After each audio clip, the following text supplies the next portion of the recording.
Que bom. Bom, a gente está entrando para a horinha da gente iniciar, não é?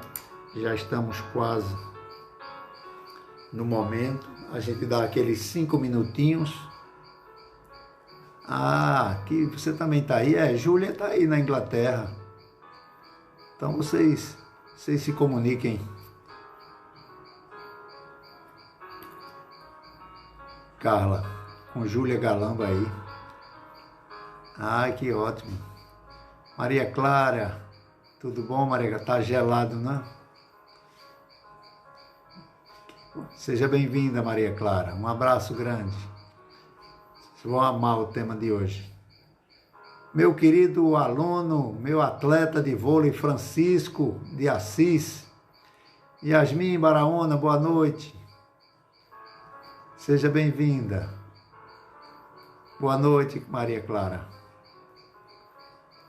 Vocês vão aproveitar muito bem. Eu aproveitei muito o estudo. Querida Carmélia Sandra, como está, minha querida?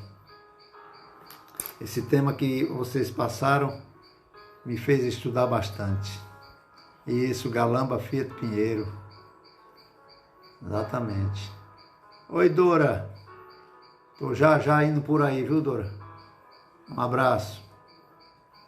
Jesus conosco sempre, Carmélia.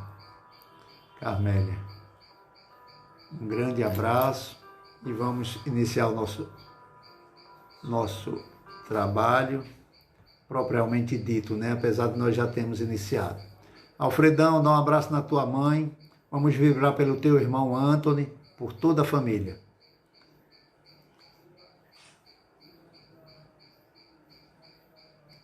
Luciana, querida. Tudo bom, Luciana? Senhor Jesus, Mestre amado e amigo, é em Teu nome, Senhor, em nome de Deus, nosso Pai amado, que estamos reunidos, Senhor, em torno do Teu Evangelho, com a certeza da Tua presença, Senhor, derramando sobre todos nós bênçãos de paz, de fé e de esperança. Que toda essa luz, Senhor, que toda essa harmonia, que todo esse magnetismo que está nos unindo pelo coração, cheguem aos nossos entes queridos e nossos amigos que já partiram para a espiritualidade, levando para eles um pouco da nossa saudade, mas principalmente a certeza do reencontro, que nós possamos ser merecedores de, durante a noite de sono, ao sair do corpo, se encontrar com todos eles para matar um pouco a saudade. Que as tuas bênçãos amigas nos inspire, nos fortaleça e que nós possamos tirar muito proveito das lições que a espiritualidade amiga e os teus evangelistas trouxeram para nós. Assim seja. Bom, a história da humanidade, ela está repleta de homens que estiveram aqui no orbe terrestre e deixaram para as gerações futuras um marco para o progresso. Nas ciências, na filosofia, na literatura, nas artes, no trato com o poder em geral.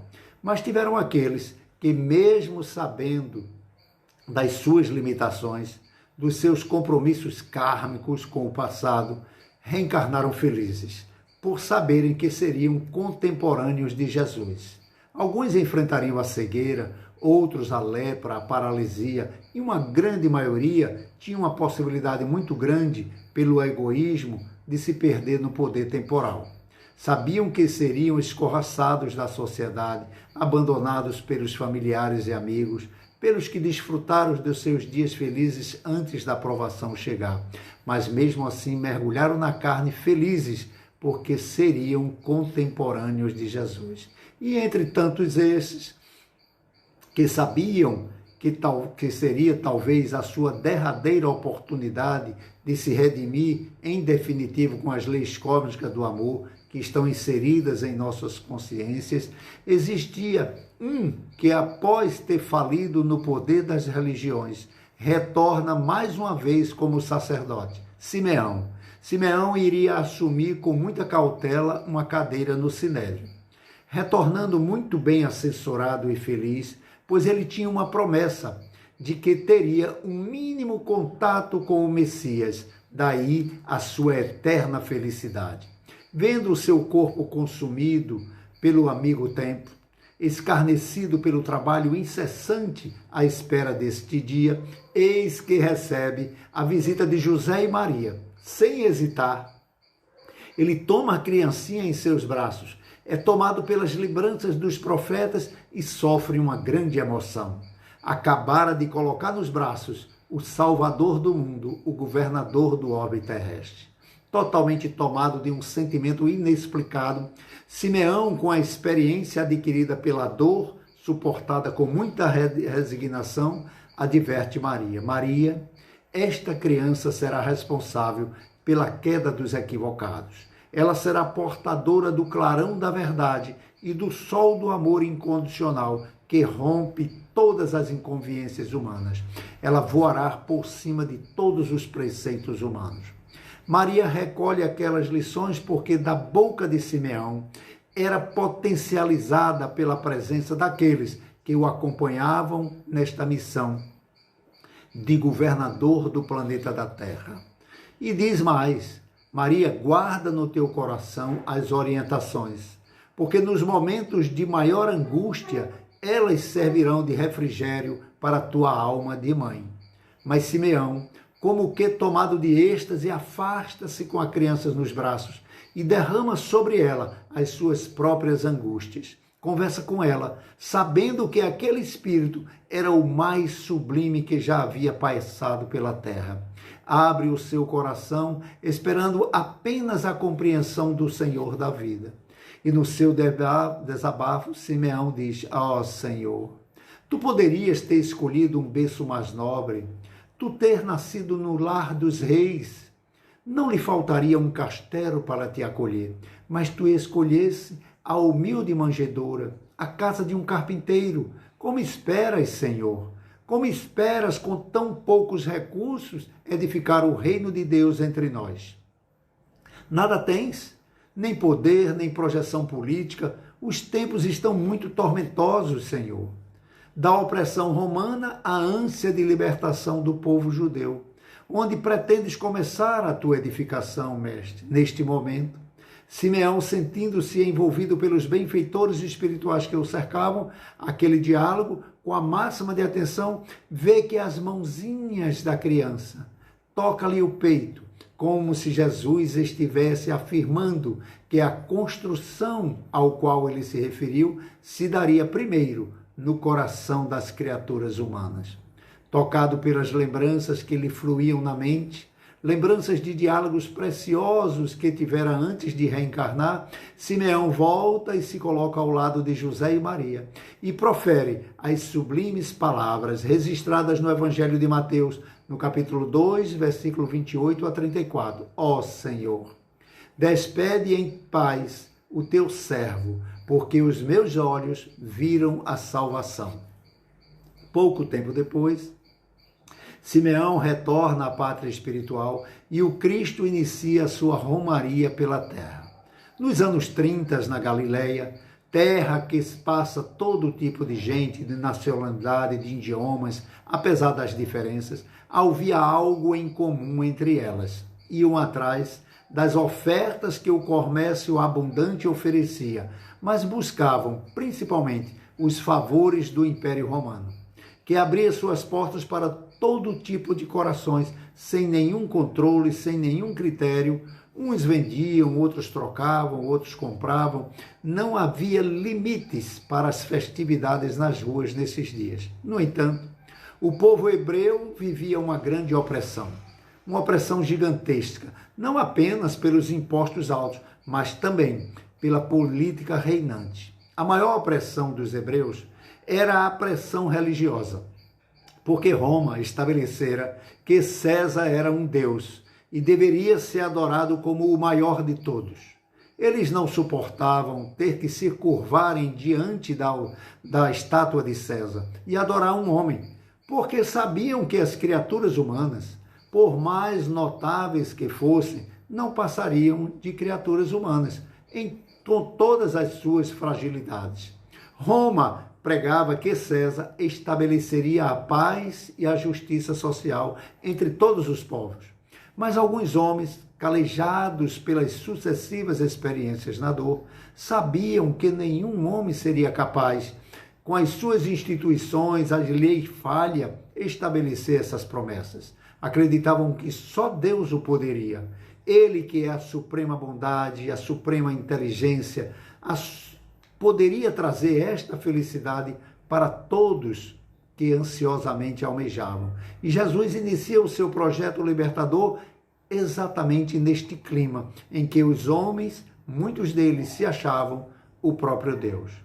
No Evangelho de João, no capítulo 14 e 15, versículo 17 a 26, nós encontramos: se me amais, guardai os meus mandamentos, e eu rogarei a meu Pai que vos enviará um outro Consolador, a fim de que fique eternamente convosco o Espírito de verdade, que o mundo não pode receber, porque não o vê e absolutamente não o conhece. Mas quanto a vós, conhecê-lo-eis, porque ficará conosco e estará em vós. Porém, o Consolador é o Santo Espírito, que meu Pai enviará em meu nome, vos ensinará todas as coisas e vos fará recordar tudo o que vos tenho dito. Jesus promete outro Consolador, o Espírito de verdade, que o mundo ainda não conhece, porque não está maduro para o compreender. Consolador que o Pai enviará para ensinar todas as coisas, para relembrar o que o Cristo havia dito. Ora, se portanto o Espírito de verdade tinha de vir mais tarde para ensinar estas coisas, é que o Cristo não dissera tudo. Se ele vem relembrar o que o Cristo disse, é porque o que ele disse foi esquecido ou mal compreendido. O Espiritismo vem na época predita, cumprir a promessa do Cristo. Preside o seu advento o Espírito de verdade. Ele chama os homens à observância da lei. Ensina todas as coisas, fazendo compreender o que Jesus disse por parábolas. Advertiu o Cristo: ouçam os que têm ouvidos de ouvir. O Espiritismo vem abrir os olhos e os ouvidos.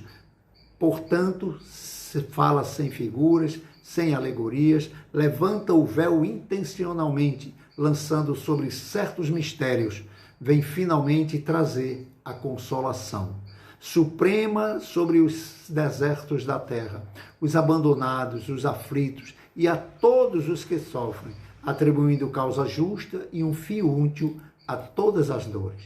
Neste ponto, o praticante não tem que hesitar na sua definição. Portanto, Allan Kardec foi claro no seu esclarecimento ao afirmar: reconhece-se o verdadeiro espírita pelos esforços que emprega em domar as suas más inclinações. Enquanto um se contenta com seu horizonte limitado, outro que aprende coisa de melhor se esforça por desligar-se dele e sempre o consegue se tem a vontade firme. No Livro dos Espíritos, na conclusão, já no item 8º, o codificador apresenta uma classificação de adeptos: os que acreditam e admiram a moral espírita, e os que creem, admiram e praticam. Segundo Kardec, estes últimos são os verdadeiros espíritas, ou os espíritas cristãos.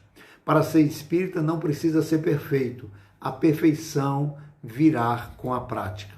O espiritismo é uma proposta filosófica. Apesar de ter consequências comportamentais, ele não tem um grupo de rituais ou regras de comportamento específico.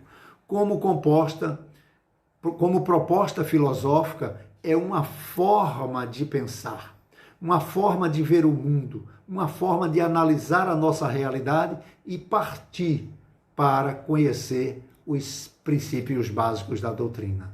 Logo na introdutória do Livro dos Espíritos, nós temos, resumidamente, 5 princípios que nós espíritas precisamos estudar, compreender, entender, admirar e louvar: a existência de Deus.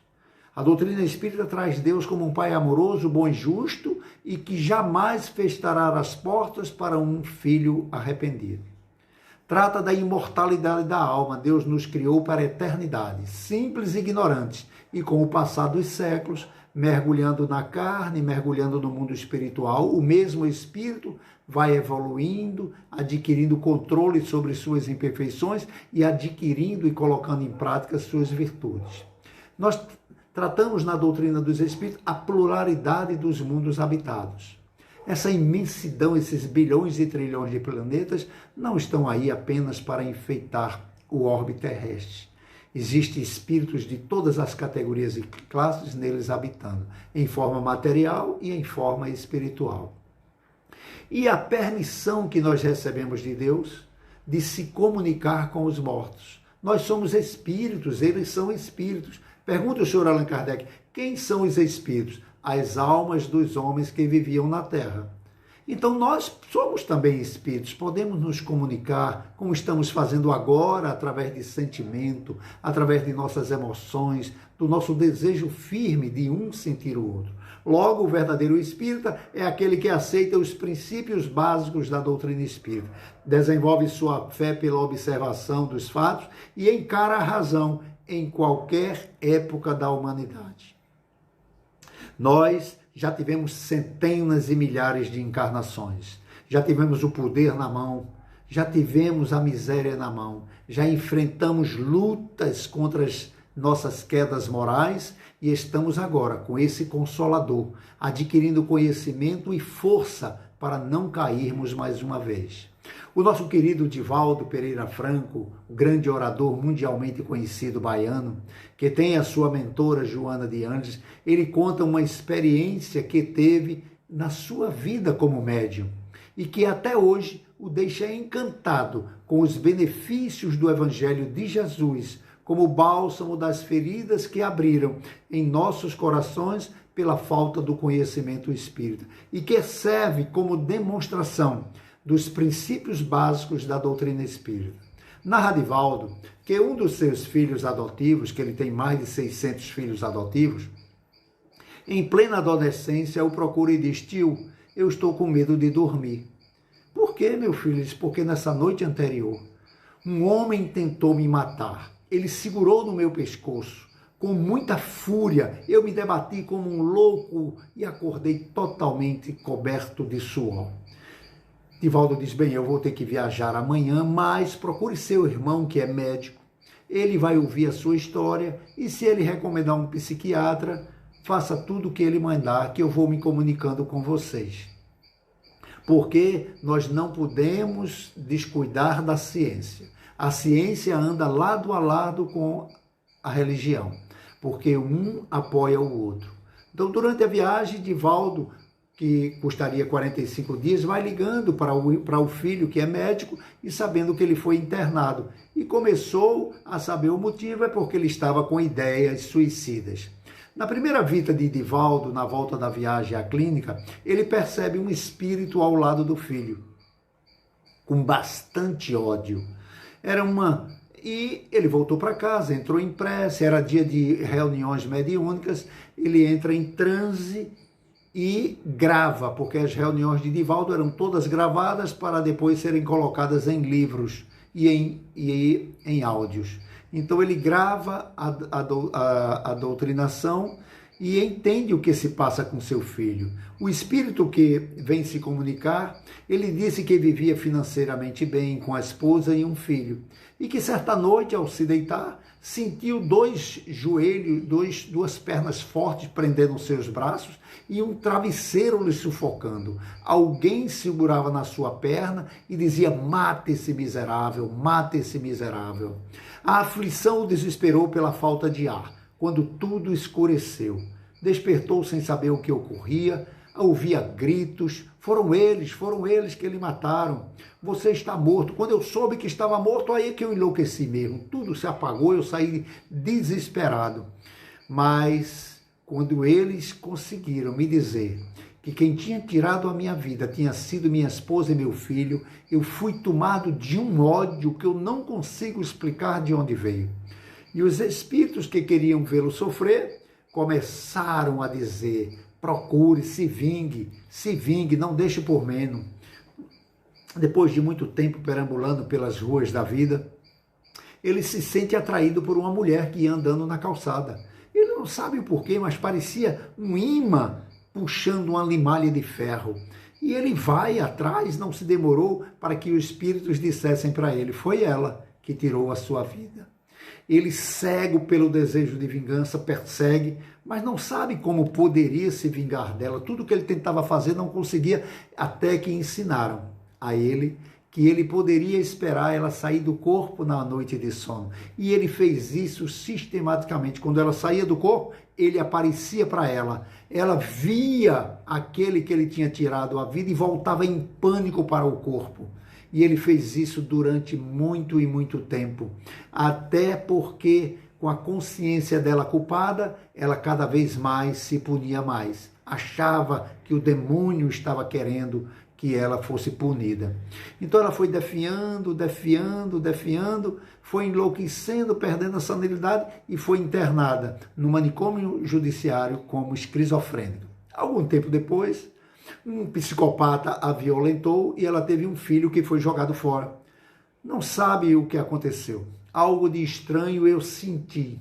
Ao penetrar na mente dela, ela estava imantada ao filho. Ela era muito frágil, quase à beira da morte, mas eu não perdi tempo com ela. Como eu já sabia da história, ela teve esse filho e eu busquei com toda a minha fúria. Agora eu vou matá-lo.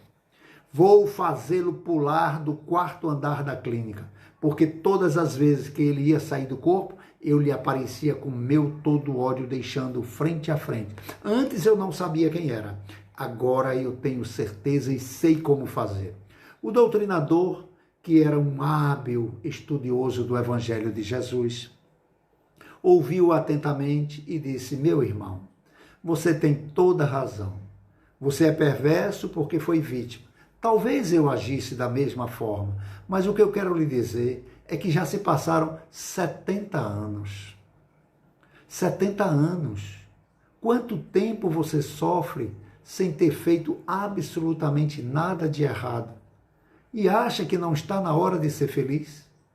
E ele perguntou, como eu poderia ser feliz? Perdoando, meu irmão. Ah, não. Perdoar jamais. Eu prefiro a desgraça ao perdão. Mas o que você pretende fazer com ele? Pretende matá-lo? Mas o hábil doutrinador diz, e se Deus não deixar? Ah, eu não sei quem é Deus, mas você vai saber. Sabe que ninguém morre. Nós somos espíritos imortais, você é a prova disso. Eles responderão a Deus pelos seus atos. E você, o que fará da sua vida infeliz? Nós queremos que esses infelizes se recuperem, mas também queremos que seja igualmente você feliz. O amoroso trabalhador o envolveu com tanta ternura. E por uma fração de segundos ele se mostrou com um certo desejo de ser feliz. Foi nessa hora que ele foi convidado a ficar na casa, a permanecer, assistir às aulas, participar dos grupos e ficava livre para sair a hora que quisesse, ninguém ia prendê-lo. Ele disse, mas como eu pagarei essa hospedagem? Não, meu irmão, aqui é a casa do Senhor. Nós não permitimos negar nada, absolutamente nada a ninguém. E se um dia vocês não tiverem o que dar? Ah, meu irmão, sempre temos o que dar na nossa casa. Uma palavra amiga, um ouvido bondoso, uma solidariedade, uma oração do coração aos aflitos que aqui se aconchegam. Os que negam o fazem por comodismo, porque é um hábito da negação sem esforço. Ele disse, tudo bem, eu vou ficar, mas continuarei aí na clínica e no manicômio. Uma semana depois ele retorna e diz, vocês me convenceram. Eu tenho o direito de ser feliz e vou me afastar e esperar que Deus me vingue. Ele era daqueles parecido com nós, né? Eu perdoo, mas espera, Deus te espera. Porque perdoar ainda não consigo, mas um dia eu voltarei. Não se esqueça, um dia eu voltarei. No dia seguinte, a clínica psiquiátrica chamou os responsáveis pelo garoto, dizendo que ele havia despertado muito cedo, agitado e querendo ir embora. Estava lúcido e recuperar a razão. Chegando lá, ele disse, tio Di, eu estou fazendo o que aqui? Você estava doente, mas não estou mais, eu estou bom, quero ir para casa. Nivaldo, mas nós temos que esperar o psiquiatra para ele dar autorização. O que foi atendido, né? Eu estou resumindo a história, após a assinatura de um termo de responsabilidade, já que ele estava tentando pular do quarto andar da clínica. Divaldo, ao sair, o médico diz, ele dentro de uma semana vai cometer o suicídio. Divaldo disse, não se preocupe, eu virei com ele para mostrar o seu diploma de formatura. Claro que o tratamento psiquiátrico e médico continuou lá na Mansão do Caminho, junto dos familiares. Alguns meses depois, nós estamos resumindo muito a história, chega à portaria da Mansão do Caminho uma senhora totalmente aflita, debilitada fisicamente, pedindo ajuda. O porteiro liga para Divaldo, explica a situação e ele manda entrar. Ele fica impressionado quando a vê. Ela era idêntica ao filho adotivo dele e conta a sua situação. Seu Divaldo, eu sem motivo algum adoeci. Fiquei enlouquecida, fui internada no manicômio por 28 anos. E um dia eu acordei boazinha. Não sei como. Ao sair da clínica, uma enfermeira me disse, procure seu filho. A senhora teve um filho que deve estar mais ou menos com 16, 17, 18 anos. E eu fui entregue a um lar de adoção de crianças da cidade. Eu já procurei, seu Divaldo, por todos os lugares. Só me restava a casa do Senhor. E aí Divaldo diz, como é que se chama seu filho? Eu não sei. Eu nem sabia que tinha tido um filho, o senhor esquece que eu enlouqueci? Eu estava doida, seu Divaldo. Divaldo facilitou o encontro com todos eles, reunindo aqueles que tinham de 16 a 18 anos. Eram 19 crianças. E colocou face a face com todos eles. Quando a mãe passa por um, por outro, e diz, não, não é eles. Não, continue, veja com calma. Mas como é que eu vou saber quem é meu filho? Mãe sempre sabe quem é seu filho. O cordão umbilical é cortado na carne, mas o laço de amor jamais é cortado. Quando ela fica frente a frente com o filho, os dois ficam estáticos. Ele vai até Divaldo e diz, Divaldo, quem é essa mulher? Eu conheço ela. Ela estava nos meus sonhos. Ela dizia, mata esse miserável, mata esse miserável. Ele deu a volta, se posicionou e Divaldo disse, eu não sei. Ela chegou aqui procurando um filho dela. Ele voltou para junto, olhou para ela com muita ternura e disse uma palavra que nunca tinha dito na frente de ninguém, mamãe. A Mansão do Caminho providencia uma moradia para ela, já que ao sair da clínica e ser moradora de rua, a família não quis mais recebê-la. Né? Então, ela vai se demorando muito, né, a morar numa casa e ainda demorando para não ter o contato com o filho em definitivo. Quando ele se forma, ele casa e vai morar com a mãe. E logo, há pouco tempo, ele tem um filho. E ele chega para Divaldo e diz, tio Di, esse menino não me trouxe felicidade. Eu não gosto do meu filho. Por que será? Não se preocupe, você vai gostar. Ele será a razão da sua felicidade. Quando o menino completou 4 aninhos, ele vai até o tio e diz, tio, hoje o senhor vai me contar quem é ele. Eu quero saber quem é esse menino, quem fomos em encarnações anteriores. Divaldo diz, eu não sei. Você quer que eu invente uma história? Deus nos colocou o véu do esquecimento para nos proteger. Porque violar essa misericórdia do Pai para conosco, se Ele colocou junto, é porque a gente precisa se amar. Mas eu não gosto desse menino e ele odeia minha mãe. Somos um trio que flutua entre o amor e o ódio. Eduque-o com disciplina. Apresente-o a Jesus o mais cedo possível, diz Divaldo. Mas ele me parece um espírito conhecido. Claro, meu filho. Todos os nossos lares são formados nesse cadinho chamado Terra de espíritos que planejaram o seu reencontro mesmo antes de reencarnarem.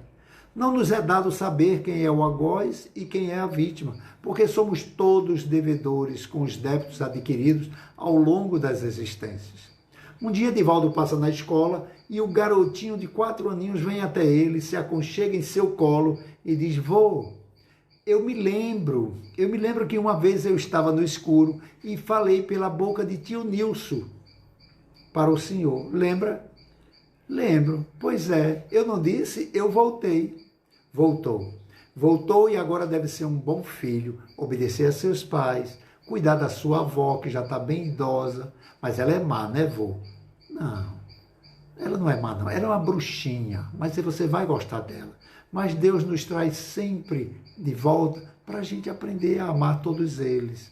Ela tem admiração por você. Tenha calma. Narra Divaldo que seu filho jamais teve qualquer distúrbio e o seu neto, aos 16 anos, tem um outro semblante, uma outra alegria. Passou por todos os ciclos da evangelização e dá indícios de que será um excelente evangelizador. Porque a doutrina espírita é, sem sombra de dúvidas, o maior tratado de psicoterapia que Jesus enviou à humanidade, falida, e com amplas possibilidades a falir novamente. Traz para nós o consolo por ele prometido. Quando se pergunta ao praticante, você é espírita? Comumente responde, estou tentando. Na verdade, a resposta deveria dizer sem hesitação, sou espírita. Quanto ao fato de ser imperfeito ou qualquer qualificação moral é outro assunto. Não se exime o profitente de ser incisivo na sua resposta.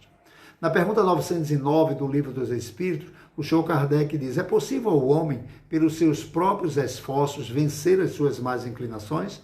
E os espíritos amigos respondem, principalmente o espírito de verdade. Sim, e por vezes fazendo pequenos esforços. O que lhe falta é vontade firme. É do nosso feitio dizer que as más inclinações são mais fortes do que nós. Mas pela resposta dos benfeitores, fica claro que para vencê-las nós necessitamos da alavanca da vontade. Importa salientemos que vencer as más inclinações não é o mesmo que reprimi-las. Quando nós reprimimos, elas adquirem mais força e quando eclodem, fazem estragos enormes. E assim como não devemos reprimi-las, também não devemos deixar que essas paixões extravasem sem controle. Senão nós corremos o risco de ser tragados por elas. É certo que não podemos controlar o primeiro impulso, assim como não controlamos certos movimentos corporais, como, por exemplo, a abertura e o fechamento das nossas pupilas. Ninguém abre ou fecha-as voluntariamente. No entanto, nós podemos fazê-las se abrir ou fechar indiretamente, voltando nossos olhos para uma região mais escura ou mais clara. Assim ocorre com nossos impulsos negativos que brotam da nossa intimidade, que podem ser excitados ou inibidos indiretamente. O que acontece com frequência, seja iniciante ou mesmo os mais antigos, é que mais cômodo é não assumir uma postura mais responsável. Dessa forma, se o medo surge, podemos considerar as razões, os objetivos, os exemplos que nos convençam de que o perigo não é grande. Há mais segurança na defesa do que na fuga, que conquistaremos a alegria por termos vencido. O orai e vigiai que Jesus tanto nos asseverou. Em contrapartida, nós podemos sentir vergonha por termos fugido ou pensar que poderia pelo menos ter tentado. Se diante de uma ofensa surge a mágoa, podemos agir de forma semelhante. O sentimento de mágoa não pode evitar. Não podemos evitar. É natural que você se magoe com algo que lhe aborreceu e tocou ainda na sua imperfeição, mas podemos inibir a sua ação destruidora em nossa intimidade, compreendendo, tolerando, o outro não estava no momento bom, não disse isso com a intenção. Nós vamos criando essa indulgência para com o outro, para que a severidade não prejudique a nós primeiramente. Porque quando a gente joga lama em alguém, a nossa mão é a primeira a ser suja. Para tanto, temos que nos lembrar de coisas que sabemos estar unidas ao perdão e que são contrárias a mágoas. Como, por exemplo, ponderar que o ofensor é uma pessoa infeliz, que ainda não conquistou melhores sentimentos, que pode ter agido sobre o peso de problemas que nós desconhecemos, que pode não ter encontrado na infância pais devotados e bons que lhe ensinassem as virtudes por palavras e atos, que ele colherá os frutos amargos de sua ação, isso é inequivocável, sem que sejamos um dissabor na sua vida. Ele já sofre por ser assim, não precisamos jogar mais pedras. Se agimos dessa forma diante dos impulsos negativos que nos tomam de assalto, estaremos conquistando nossa melhoria moral. Por nós mesmos, através da substituição dos velhos hábitos. A proposta espírita para a humanidade não é o da proibição ou de repressão às más inclinações, mas a da sublimação dos sentimentos através do autoconhecimento, colocando Jesus em todos os nossos atos. Antes de qualquer atitude, antes de qualquer trabalho, antes de qualquer desafio, entrar em pés, pedir ao nosso guia espiritual que nos proteja. Faz-se necessário para que nos libertemos, nos despedimos dos hábitos infelizes e dos sentimentos que nos escravizam, nos deixando arrastar pelos rios, perfumados das emoções nobres e deslizar no barco tranquilo da esperança. Santo Agostinho, no Livro dos Espíritos, na questão 909, ele nos recomendou: fazei como eu fazia quando vivi na terra. Ao fim do dia, eu interrogava a minha consciência, passava em revista o que fizera e perguntava a mim mesmo se não faltara algum dever, se ninguém tivera motivo para de mim se queixar. Foi assim que cheguei a me conhecer e ver o que em mim precisava de reforma. O verdadeiro espírita, que é o verdadeiro cristão, pois que um é o mesmo que o outro, é reconhecido pela sua transformação moral e pelos esforços que emprega para domar as suas más inclinações, conforme se lê no Evangelho segundo o Espiritismo, no capítulo 8º, no item 4. O Espiritismo nos ensina que Jesus é o nosso guia e modelo. Se somos cristãos, não temos mais o direito de agir com ofensa, com mágoa, com revolta. Não gostar, estar dentro do nosso direito, mas revidar uma ofensa e deixar-se passar mal, passar a alegria do dia junto dos familiares, dos amigos, apenas porque alguém é imperfeito e lhe dirigiu palavras grosseiras, isso não é um ato inteligente. O Espiritismo nos ensina isso. Ser cristão é se esforçar para fazer o que Jesus disse: sois deuses, poderás fazer tudo o que eu fiz e muito mais, deixai brilhar a vossa luz.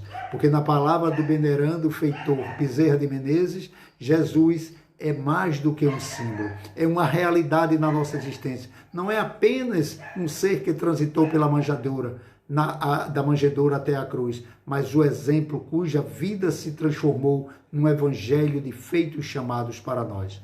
Se somos cristãos, precisamos viver corretamente como tal. Em Lucas 16, Jesus não deixou de alertar: quem é fiel a mim, também é fiel no muito. Quem é injusto no mínimo, também é injusto no muito. Nessa transição planetária, nunca foi tão importante pensar e decidir nos diferentes rumos da vida nos oferece. Rumos que libertam, rumos que escravizam. Maria de Magdala estava distante de Jesus e conseguiu segui-lo. Judas Iscariotes estava ao lado dele e escolheu traí-lo. Não esqueçamos das orientações do Espírito de Verdade, recebida pelo Sr. Allan Kardec e inserida na Revista Espírita de 1860. Espíritas, amai-vos. Eis o primeiro mandamento, instruí-vos. Eis o segundo mandamento. Todas as verdades são encontradas no cristianismo. Os erros que neles criam raízes são de origem humana. E eis que do além-túmulo, em quem não acreditava ou nada, vozes vêm vos clamar: irmãos, nada perece. Jesus Cristo é o vencedor do mal. Sede vós os vencedores da impiedade.